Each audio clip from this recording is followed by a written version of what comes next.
దేవుడు ఏమేమంటున్నాడు? ఆయన గుణాల జ్ఞాపకం చేసుకోవచ్చు. ఆయన మన జీవితం చేస్తున్న మేలు కూడా తలపోసుకోవచ్చు.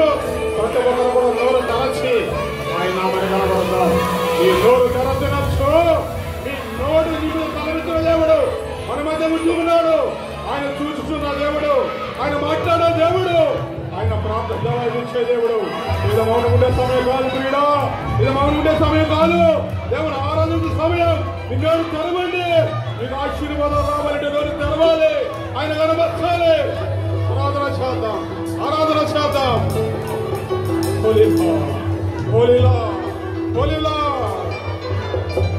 ఆరాధన చేయాలి, ఆరాధన చేయాలి. నోరు తెరవాలి ప్రియులారా, నోరు తెరవాలి.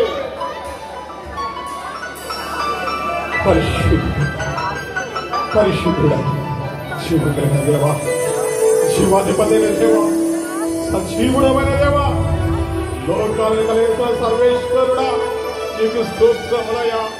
మా కొరకు రక్తం ఖర్చడానికి, మా కొరకు ప్రాణం పెట్టడానికి, మా కొరకు శ్రమలు సహించడానికి, మమ్మల్ని బాగు చేయడానికి, మా మధ్య నివాసం చేయడానికి, మమ్మల్ని హెచ్చరించడానికి, నీ లోకములు మమ్మల్ని చేర్చడానికి భూమి మీదకి వచ్చినటువంటి దేవాది దేవా, నీకు మహిమ స్వామి, నీకు మహిమ స్వామి, నీకు ఘనత చెల్లిస్తున్నాము నాయన. ఇలాంటి దేవుడు ఎవరున్నారయ్యా? నిన్ను కోరిన దేవుడు ఎవరున్నారయ్యా? నిన్ను సమడైన వారు ఎవరున్నారు ప్రభు? ఎవరు లేరయ్యా. మీకు నీవే సాటి ప్రభు. అనంతుడు అయ్యా, ఆది దేవుడు అయ్యా, లోకాలని కలిగేసిన సర్వేశ్వరుడు అయ్యా, నీకు స్తోత్రములు, నీకు స్తోత్రములు స్వామి. దేవా, నీకు వందనాలు చెల్లిస్తున్నాము నాయన. యెహోవా రఫా, నీకు వందనాలు. యెహోవా షమా, నీకు స్తోత్రములు. యెహోవా షలోమ్, నీకు స్తోత్రములు. యెహోవా నిషి, నీకు స్తోత్రములు. యెహోవా షడాయ్, నీకు స్తోత్రములు. యెహోవా ఒలాం, నీకు స్తోత్రములు. నీ నామమునికే మహిమ, నీ నామమునికే ఘనత, నీ నామమునికే కీర్తి, నీ నామమునికే ప్రభావములు, యుగయుగములు తరతరములు. అయిన ఆకాశముందైనా, ఆకాశ కిందమున్న భూమి ఎందైనా, భూమి కింద నేల ఎందైనా నీకే చెల్లును గాక. ఆత్మలారా చేద్దాం. ఒక నిమిషం మౌనం ఉండి ఆయన నామని మనం కనబడుతాం.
పరిశుద్ధమైన మా కన్న తండ్రి, శివాధిపతి, నిజంగా నీ సన్నిధానములు మా సరస్సులు వచ్చి కరములు జోడించి హృదయపూర్వకమైన వందనములు స్తోత్రములు చెల్లిస్తూ ఉన్నాం. ఇంతవరకు స్వామి ప్రారంభం ఇప్పటి వరకు మీరు అధ్యక్షత వహించి ఈ కార్యక్రమం అంతా మీరు మంచిగా జరిగించేందుకు వందనాలు చెల్లిస్తున్నాం. మరి ప్రాముఖ్యంగా ప్రభువా ఈ చిన్ని ఆరాధనను మీరు అంగీకరించినందుకే వందనాలు చెల్లిస్తూ మా ప్రభువు యేసుక్రీస్తు నామంలో ఈ కొద్ది స్తుతి ఆరాధన నీకే సమర్పించి ఆరాధిస్తున్నాం మా ప్రియ పరలోకపు తండ్రి. ఆమేన్.